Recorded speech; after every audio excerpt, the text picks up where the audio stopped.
more important to decide what you're going to do and just explode and do it. They're very young guys. They're going to get explosive all of a sudden. Games aren't won on one day. Games aren't won with one play. Games are won over the course of an entire week. This is the U.S. Bank Cougar Coaches Show on the Washington State IMG Sports Network. U.S. Bank, proud sponsor of the Washington State Cougars. U.S. Bank, the power of possible. Tonight's show is also brought to you by Northern Quest Resort and Casino, by Zeppos, the home for the Cougar Coaches Show, and by Coors Light, the world's most refreshing beer. Now live from Zeppos alongside Cougar head coach Mike Leach. Here's the voice of the Cougars, Matt Chazanow. It is that time of the week. It's great to be back with you. It's the Cougs against the Colorado Buffaloes. How about it's the final road game of the year? Amazing that we're at that point already, and the Cougs are ranked 8th in the nation in the college football playoff and are continuing in their top 10 assault of the nation, number 1 in the Pac-12. 3 games remaining at Boulder, home for Arizona. The time on that is still TBA. We'll find that out Sunday. And then the Apple Cup, of course, a 5:30 kick against Washington. 19-13, the win over the Cal Bears, a gritty one. Made you sweat a little bit, to say the least. And that was a Cal Bear team that was number 1 in the pack in defense, specifically pass defense. I was kind of talking with some folks in the press box before it because Utah was number 1 in defense as well going into that game against the Utes. And Cal's defense, that secondary, a lot of pros. Those are some really good players, and you could see those linebackers are schemed well, really well coached. Evan Weaver, Spokane kid, is one of the top defensive linebackers. He was a D-end, really big kid. He's like 240 pounds, and now he's at linebacker, and he's making that work with a kid named Jordan Kanashik, who's an excellent linebacker. And how about another game-winning, the third fourth quarter game-winning drive of this year from Gardner Minshew. Gardner Minshew's fourth quarter numbers this year, 74% completion. He's 76 for 102, 1,018 yards, 11 touchdowns, no interceptions in the fourth quarter this year. That's incredible, which is worth comparing to any QB in the country. 11 touchdowns, no picks, 74% completion. He's north of 70% on the year. He's at 27 touchdowns and 7 interceptions, and he's unbelievable yet again. And another game-winning touchdown reception for Easop Winston. And it's Easop's second game-winning touchdown. The other time he did it was against that number 1 Pac-12 defense, Utah at the time, and he gets the game winner against this number 1 Pac-12 defense, the Cal Bears. Let's relive that for a moment, take a break. I've got word Coach Leach is coming off the practice field from Thursday Night Football. We're live here at Zeppos.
Welcome back to the U.S. Bank Cougar Coaches Show. U.S. Bank, proud sponsor of the Washington State Cougars. The power of possible. Once again, here's Matt Chazanow. Back here live at Zeppo's. It's the Cougs taking on the Colorado Buffaloes. Really tough place to play, Folsom Field. It's one of the oldest venues in the pack, and it's really tight on the sidelines, so the fans are right up on the players, and the grass is a little bit longer, and it's just at altitude. It's just different. It's just a little bit different, and it's definitely not home, and it's a tough place to win. The Buffaloes are kind of a funny deal. They're 5-4 overall. They're 2-4 in the pack. They have one of the nation's best offensive players, Laviska Shenault, and when he was in the first 6 games, he was averaging 10 receptions a game and 130 yards a game, and those led the country. That led the nation. In fact, he had 5 rushing touchdowns as a wide receiver. He's a guy they would snap the ball to in that wildcat formation where they direct snap it, and he would go run it in. And he's just a sophomore. He's from Texas, 6'1", 220. Now, here's the deal. He's been out for 4 games. He's missed their last 3 games, I should say. And so the question is, will he play? And if he doesn't play, then it's a different offense for sure. They started the year 5-0, and they were ranked as high as 19th in the country, and they've lost 4 straight. So they're 5-4. A respectable near 500 record. They're trying to win another game to get to a bowl. They're 2-4 in the Pac-12. They handled Colorado State to start. They won in Lincoln at Nebraska by 5. You may remember that game. It was an ABC game earlier on this year in the Pac-12, Big Ten on the road, that whole deal, and they won that. And then they beat New Hampshire 45-14, and then they beat UCLA handily 38-16. And then it got real because early on in this year, Arizona State beat Michigan State way back. And everybody looked at ASU and Herm Edwards and thought that the Sun Devils are pretty good, and they are. And Colorado beat them. And Colorado beat ASU 28-21. In fact, that was a 1-touchdown game with 7 minutes left, and Colorado got the ball and ran the clock out. So they kept the ball for the entire final 7 minutes of that ball game, which is not easy to do.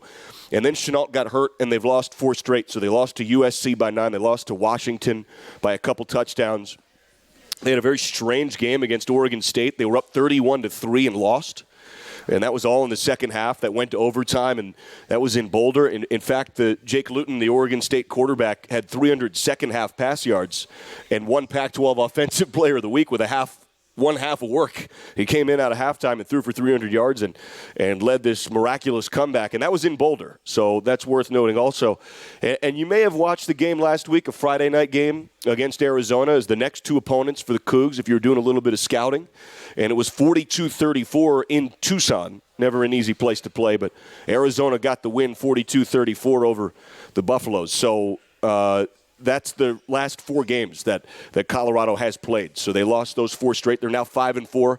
Their offense is right in the middle toward the upper third of the league. They average 32 points a game. That's 3rd best in the pack. They're, by all accounts, statistically pretty darn good. Nate Landman is their leading tackler. He's got a lot of tackles, 84 tackles on the year. He's their inside linebacker.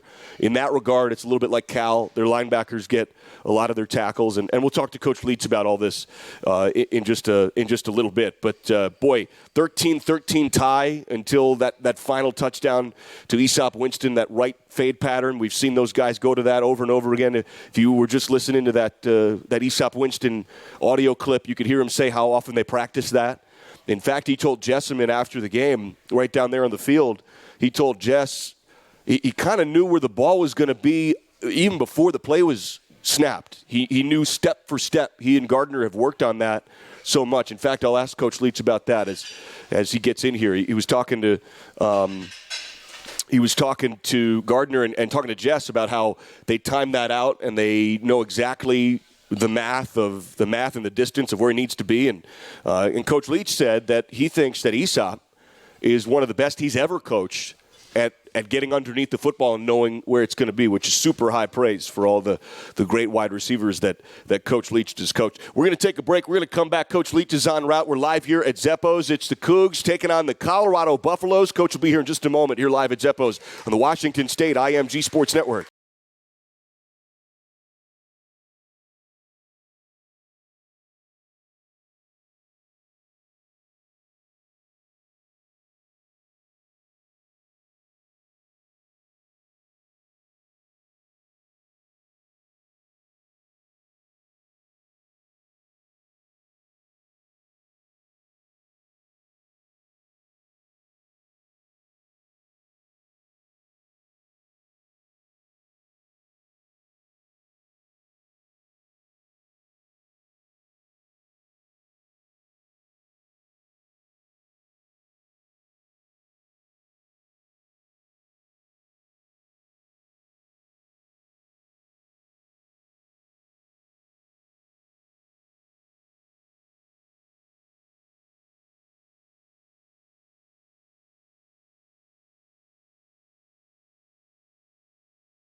Interact with the show. Give us a call on the Bookie call-in line at 866-COOG-TALK, 1-866-268-4825. Live from Zeppo's alongside Cougar head coach Mike Leach. Here's Matt Chazanow. Back here live at Zeppo's, joined here by Coach, straight off the practice field, Thursday night football on a crisp evening here on the Palouse. Coach, how'd the guys look this week in practice so far? I thought we've had really enthusiastic practices all week.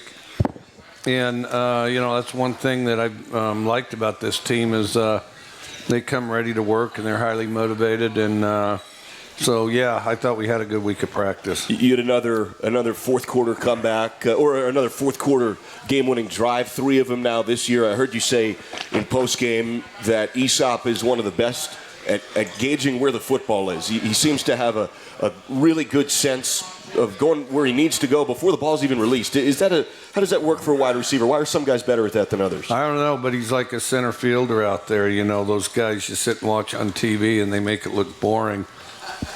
Even on a pretty good hit, the guy starts at the crack of the bat and goes there and he's standing there and he just sticks his glove up, and Aesop's kind of got that a little bit where, as soon as the ball's released, he knows where it's going to land, and it's not his, body kind of circling around fighting the ball. He's, he just runs, and then at the last second, just reaches his hands out, and it's right there. Like he knows exactly where it's always going to go. Let's take some of these questions here. We got some great write-ins from folks here live at Zeppo's. Have you ever witnessed a shovel pass off of a trick play? Have you ever had a trick play result in a shovel pass?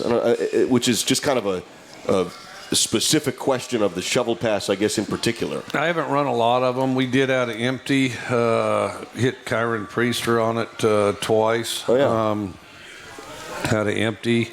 I've seen some teams do it real elaborately. They'll motion one way, reverse another, and then the quarterback, acts like he's faking it to him, and then goes out there, and then all of a sudden just sort of flips it back as he's on the edge of the formation, and the guy just goes up the middle. Sure, yeah. Hey, what's your advice? Again, this is another question from folks here. What's your advice for high schoolers at Pullman High School? You got any advice for the high schoolers at Pullman High? I don't know if that's life advice or football advice, or I guess you could go anywhere you want with that. But how about we keep it to football? If you had any football advice for a Pullman High schooler? I just think, high school is one of the best times of your life. When you first you get in junior high, you think you know everything, and then you're not sure about your first year of high school. Then the next year you think you know everything again. Then you're about to leave high school, so then you're not quite so sure.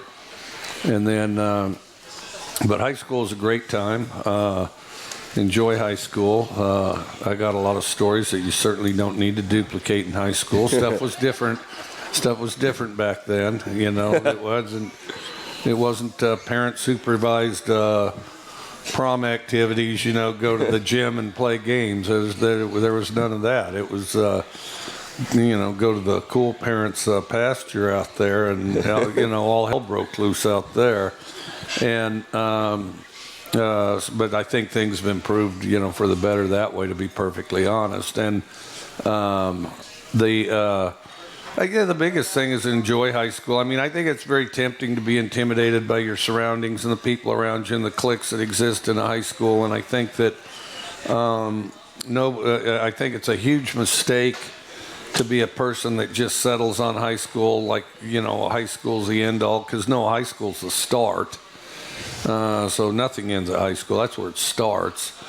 And then, you can go on to college and start all over again and incorporate all the things you learned in high school, not so much, academically as well as socially and everything else. So, it gets even better yet. And then, of course, Pullman High, I think, does a really good job. It's something like 98th percentile in the country as far as education. And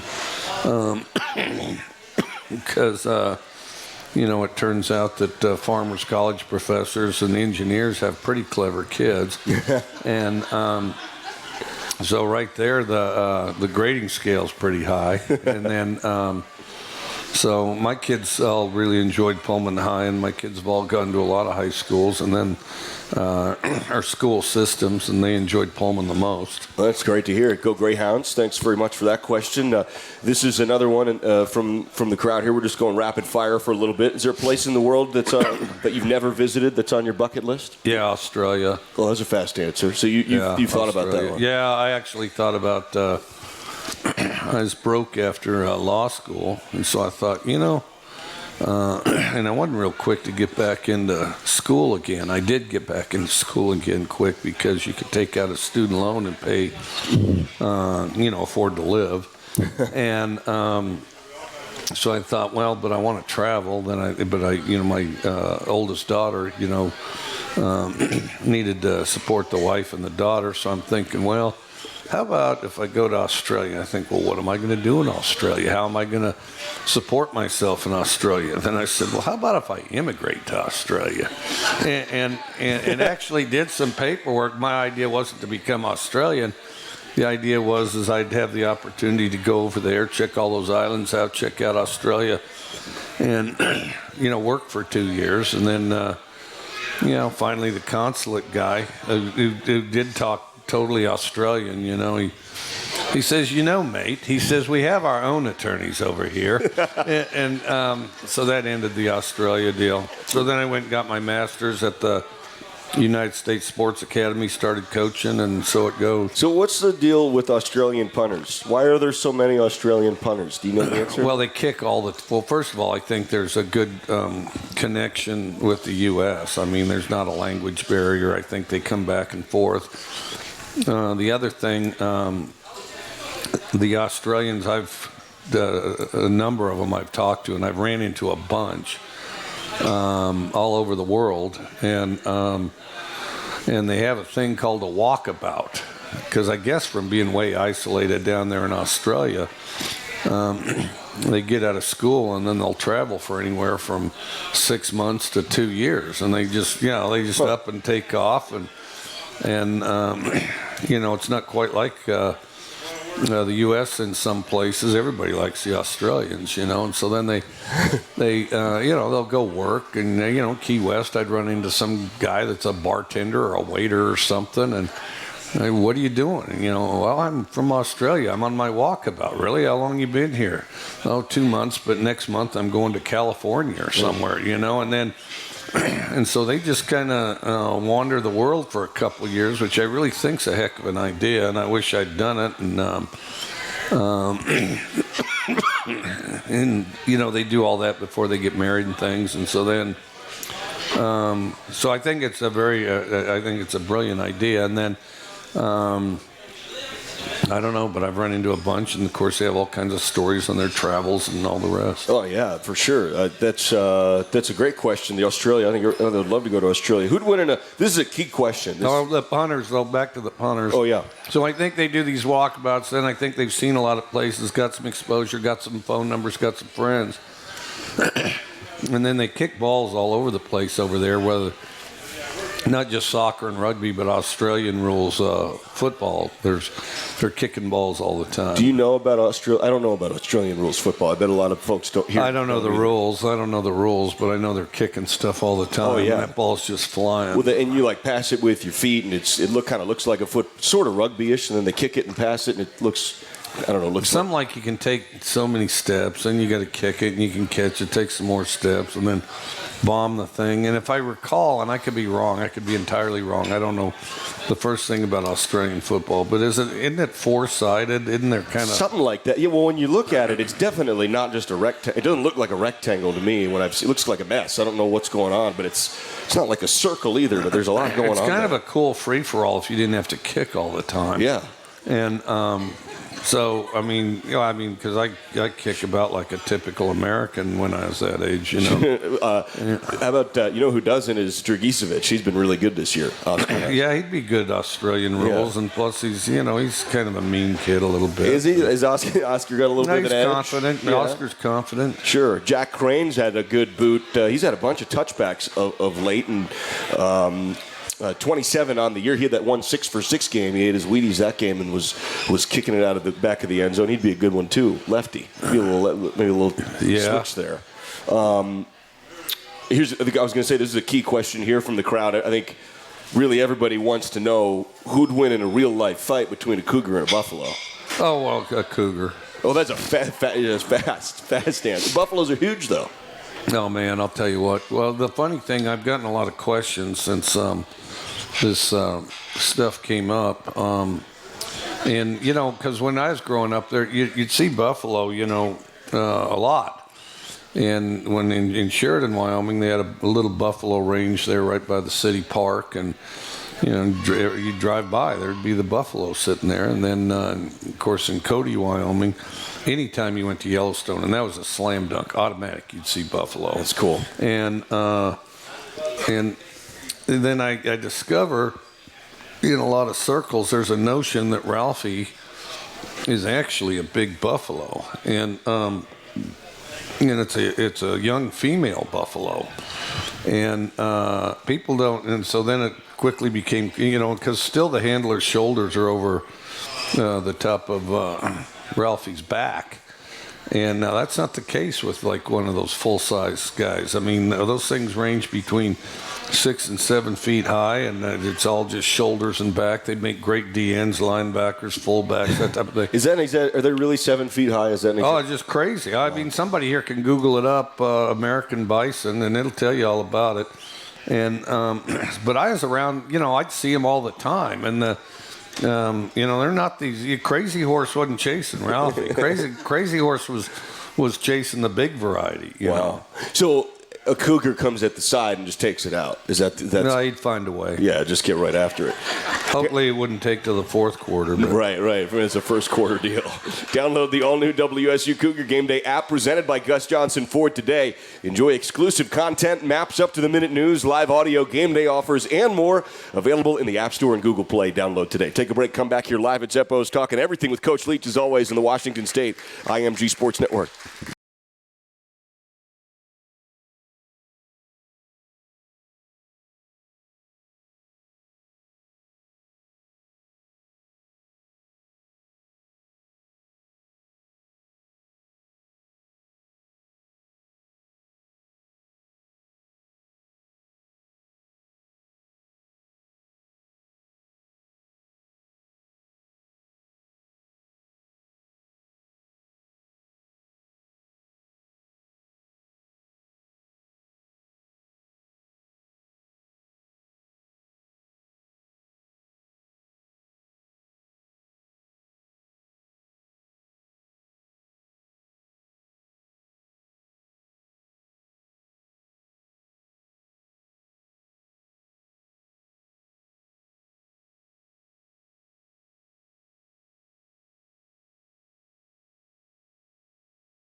We've got a caller on the line as we are talking football, talking all kinds of things here with Coach Leach. I believe it is Tyler is on the from the west side. Tyler from Bellevue. You are live here with Coach Leach and the folks here at Zeppo's. Tyler, go ahead, buddy. Hey, Coach. Got a quick question for you. I know you always give girl advice, so I've got a quick question. We got a boys' weekend this weekend for the game, and the girlfriend wants to go. So how do you suggest I let her down easy and say it's a boys' weekend? Oh, you're not going to bring her, huh? No, just the boys' weekend. Just tell her all about how miserable it'd be and how much she'd hate it, and give her a girls' weekend, though. Don't shortchange her. I mean, she gets to go out with the girls and stuff like that. And either you trust her or you don't. So, I mean, hey, if the relationship blows up this weekend, take comfort knowing that it would have anyway, So, you're just sorting it quicker, But no, I'd let her have one hell of a girls' weekend, something good, give her some really cool ideas, and then, and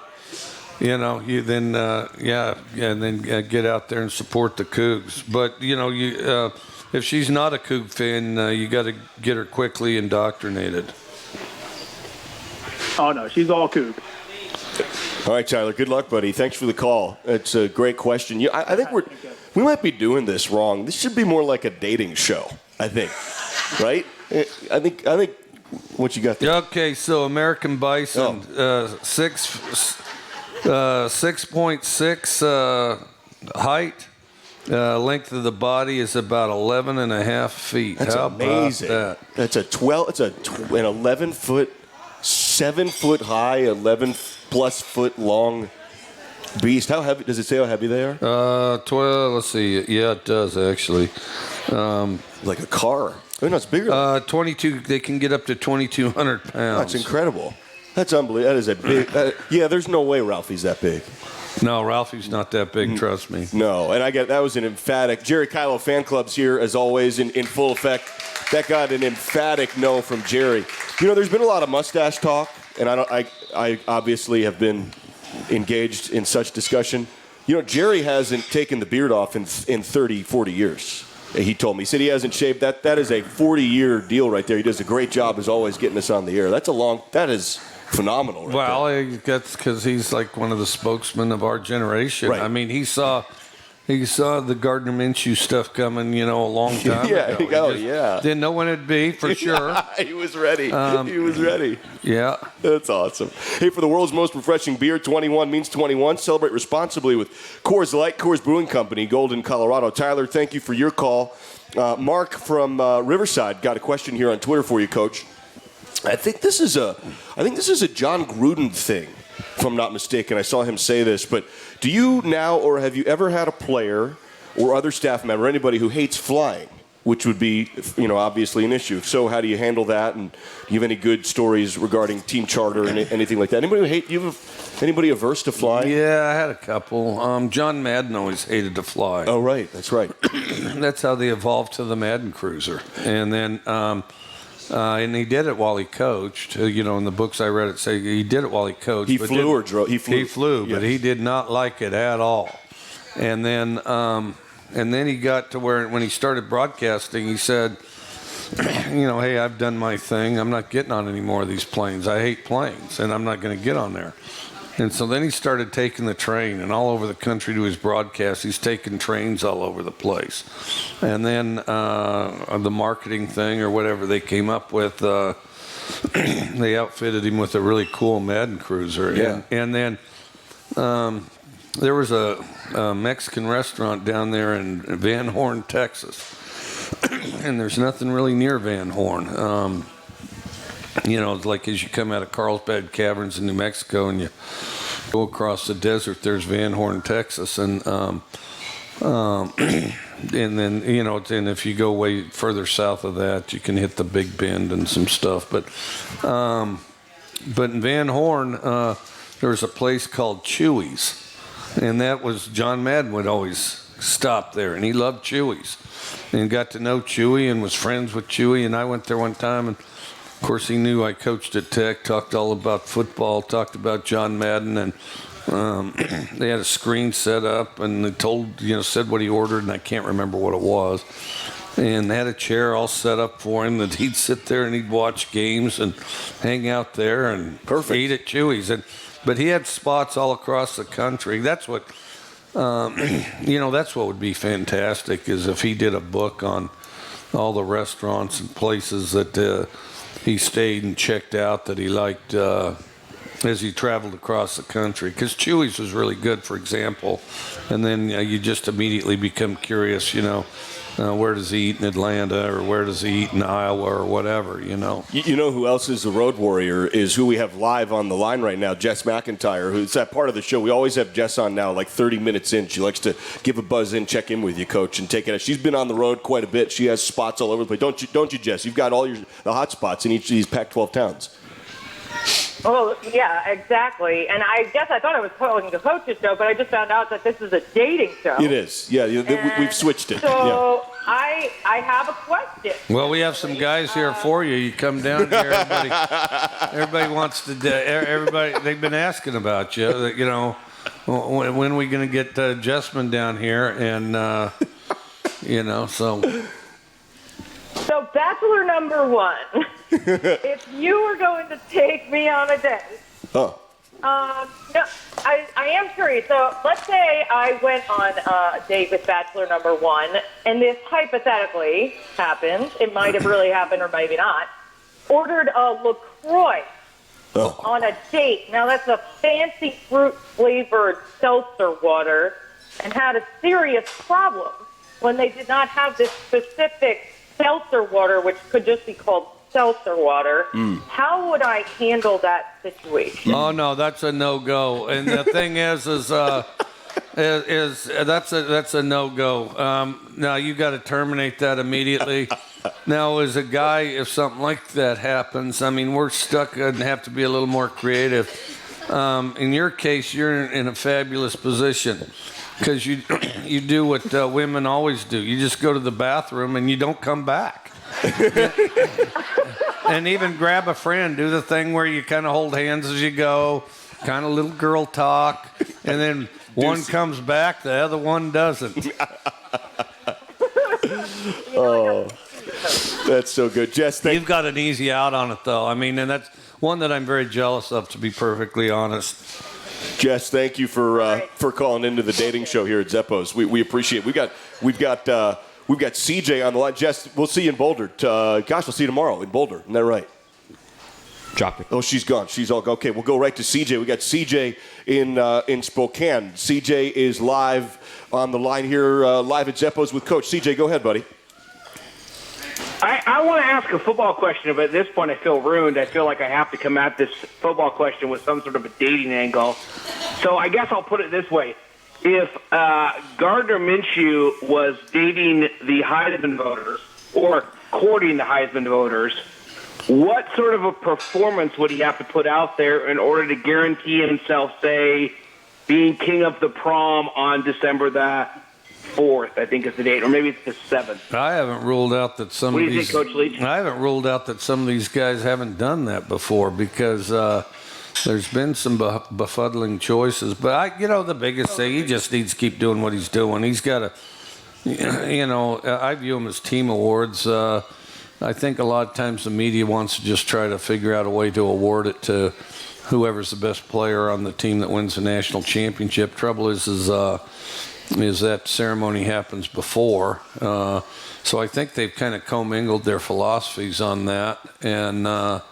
And so, but he just, all he can control is just being the best he can be. And so that's what he's got to do. How about his fourth quarter stats? I read them before you walked in here, Coach. And you may know them off your head. 74% completions, over 1,000 yards passing, 11 touchdowns, no picks, and 4 game-winning fourth-quarter drives against 2 of the top Pac-12 defenses, Utah and Cal, 2 of those 3. That's amazing. Those numbers are wild. Well, and the other thing, odds are reasonably high once this season ends. He'll have played against 10 bowl teams or more. Yeah, that you mentioned that in the show last week. Coach made a really good point. 10 of the, just about 10 of the teams in the Pac are going to probably bowl this year. Yeah. And that's as deep as it gets. That's amazing. So he's got to go up against that every single week. You don't really get any breaks. No, so that's the toughest thing about this conference is it's a barrage every week. There's none of those, well, this just isn't their year type of deal. I mean, every one of them are physical and fast and talented. U.S. Bank, proud sponsor of the Washington State Cougs. U.S. Bank, the power of possible. Thanks so much for those who called in, CJ and Tyler, and, of course, our own Jessamine McIntyre. We'll take a break, come back here live at Zeppo's with Coach on the Washington State IMG Sports Network. Traffic. It can be more stressful than that last-second Hail Mary pass. But Nissan changed the game. Nissan Rogue has available Nissan Intelligent Mobility, like ProPilot Assist, that can start and stop in highway traffic.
Most refreshing beer. Back here live at Zeppo's talking football, all kinds of things with Coach Leach. We'll get him back here. If you're watching on Facebook Live, he's going to make his way right over here. We're going to take a question from one of our absolute favorite Cougs. And he's right up there with one of our top favorite, Lynn Carmichael, who is listening in Salinas. And Lynn makes the trek from Salinas. He'll be here, I'm sure, for the next couple of games, no doubt. And he wants to know, Coach, is it harder as winning continues? And by the way, you've got your hand up. I need to thank them for the fabulous jerky, Catania Brothers beef jerky from San Luis Obispo, California, which is just outstanding. And so far, good luck. So, I mean, and I'm very grateful for that. Lynn's obviously a fan of the Cougar podcast as well as a shameless plug. Super Dave could not be more on fire, Coach, right now on the podcast. He is just saying amazing things with Jed Collins and Alex Brink. And they found out through that podcast that Reese's Peanut Butter Cups are my Halloween trick-or-treat of choice. So Lynn has given me peanut butter cups, which is phenomenal. Thanks to Lynn. Well, Super Dave's a bright and promising young man. Lively step, a good disposition. Yeah. What did they say on Lonesome Dove? Pleasant in all weather, or whatever they said. Yeah. We'll need to clip this out and get it to Super Dave. He'll appreciate all these words. But anyway, so Lynn wants to ask you a football question here. As winning continues, is it harder to keep the team focused one game per week with playoff and Rose Bowl talk and big picture national stuff? I hope not. If it is, then our message isn't getting through, because I mean, everybody thought we were going to get our head kicked in most of the season, and so I mean, and how we came together as a team and played well as a team was staying in the present and doing what we needed to do each game, one game at a time, and we've really tried to be committed to get a week better each week. elevate a notch each week and be a better team each week, and that's what has to happen this week, and we can't have anybody listening to the noise because, there wouldn't be any noise if we hadn't followed that process to begin with. So, Lynn, thanks so much for the question. A good one. Is that part of the show? We're supposed to talk a little bit about the opponent here. It's the opponent preview segment. And Mike McIntyre, he's got an interesting background. His father was a really successful coach. He played under him. He played safety at Georgia Tech. Did Mike McIntyre? He was in the NFL Dallas Cowboys film room next to Bill Parcells. He credits Bill Parcells as one of his mentors, and he learned from Bill Parcells. He's really tight with Duke head coach David Cutcliffe. They kind of go back. So, do you know? How well do you know Mike McIntyre and all that he's done in football? I know him pretty well. We used to play him. He was the defensive coordinator there at Ole Miss. The 2 years we played him when we were at Texas Tech. Eli Manning. How about that? We had to play, and we got him too. 2 years in a row, Eli Manning and Ole Miss. That's maybe not as good a scheduling as you could do right there, but and does a heck of a job, and so always knows a lot about defense and just really a good guy. I mean, just a good guy, and I've always been impressed with his teams, too. He was the 2016 Pac Coach of the Year. They had that huge turnaround. They were 1-8 in the league in 2015, and then they went 8-1 in the league in 2016. One of the great turnarounds, and they won 10 games. And they've got a heck of a ball player. We don't know if he's going to go or not, but this guy, Laviska Shenault, can really play, can't he? Yeah, he's a real talented player. He's a guy that I think, kind of matured just a little later and is really took off once he got to college. Let's talk defense. When you're looking at film and you're looking at Colorado's defense, what do they show you, and what do you try to do to attack them? Well, they're really sound, very sound. The biggest strength of Colorado is there's no glaring weaknesses. So, there's not, okay, they have a glaring weakness here, so go exploit it. There's no glaring weaknesses. But I think the biggest thing is they're in position. They're always in position, and they're pretty disciplined about doing that. So you just got to execute plays, and they're the type of team that's in position all the time. So you may have to execute more because you got to just take whatever you can get out of them. But they're not going to.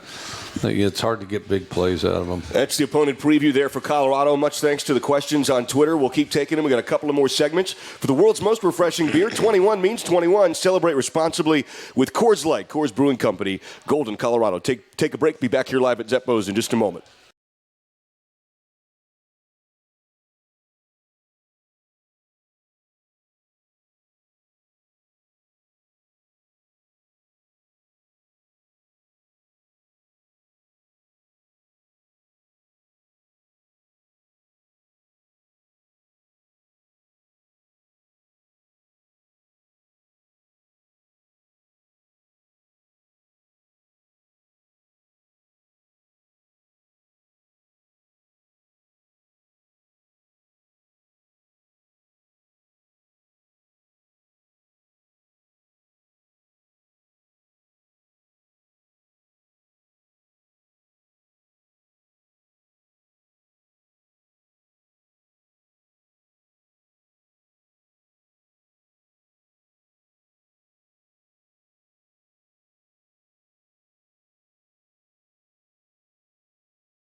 Bank Cougar Coaches Show. U.S. Bank, proud sponsor of the Washington State Cougars. The power of possible. Once again, here's Matt Chazanow. Back here live at Zeppo's talking football with Coach Leach. Clock never winds down at Northern Quest with 24/7 gaming, great restaurants and lounges, movie theaters, luxury rooms, and more. Details at northernquest.com. Mike Clark's a big Coug. He asks you, Coach, on Twitter. He's going to put you on the spot here. Where are you taking Ms. Sharon Leach for her birthday? Well, Sharon, my wife, it's her birthday as well today. Happy birthday to Sharon Leach. Yeah. Huge happy birthday. And she's been pretty well behaved.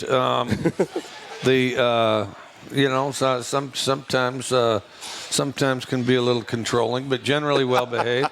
And now we're going to Casa Lopez. Oh, nice. Which is a great spot. good place. Yeah. And, she really likes it, so that's where we're going, Casa Lopez. Is that fajitas, burritos? What do you think? I always get tacos. I always get the carne asada tacos, Yep. and you can't beat them. I mean, just getting the straight carne asada is good. And then there's carne asada tacos or bean dips outstanding, which I mix with the sauce. And then what else do I? Then they have these other tacos, which I guarantee you that Seltzer guy, he's not eating these. And then which are kind of like carne asada tacos, except for cheese is all melted within it. It's like on the appetizer menu. I forget what it's called. Like an enchilada, but well, corn shells, which I like corn shells the best, and then the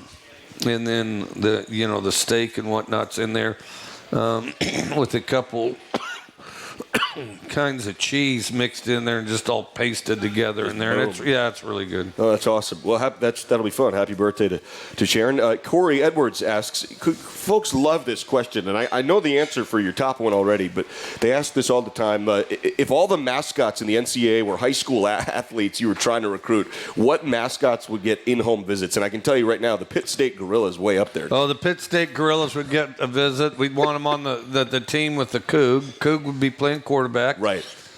But no, we would want sharks. There'd be a shark in there. There'd definitely be a shark. Yeah. But there would be a Pitt State Gorilla. Yeah. No question. You're the Gorillas? Are you kidding me? That's just fantastic. It is. And again, and I've said this a dozen times, but you go in there and they start playing Welcome to the Jungle and start throwing bananas at the opposing team. Awesome. I mean, it's just fabulous. It's it's what makes college football great. Hopefully they don't get rid of all these great traditions, and pretend everybody's all real politically correct and sportsmanship and all the other stuff, We've got one more break to take. We will take it. We'll come back and have our final segment here before we get set for the Buffaloes in Boulder on the Washington State IMG Sports Network.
All here, Cougs and Buffaloes, and this is why I love Cougs. This is why Cougar fans are smart, and we have gotten the full mathematical breakdown, the X's and O's scouting report of the advantages that the Cougar has in the Cougar-Buffalo wildlife fight right here. So, Coach, what do you see here as you break this game? This is not game film, but may as well be, between the Coug and the Buffalo. What's going on here? We definitely have a better vertical jump. Yeah, you got the vertical leap, 18 feet, which is 18 feet, which that's pretty high. It's incredible, actually. Yeah. Bound up to 40 feet.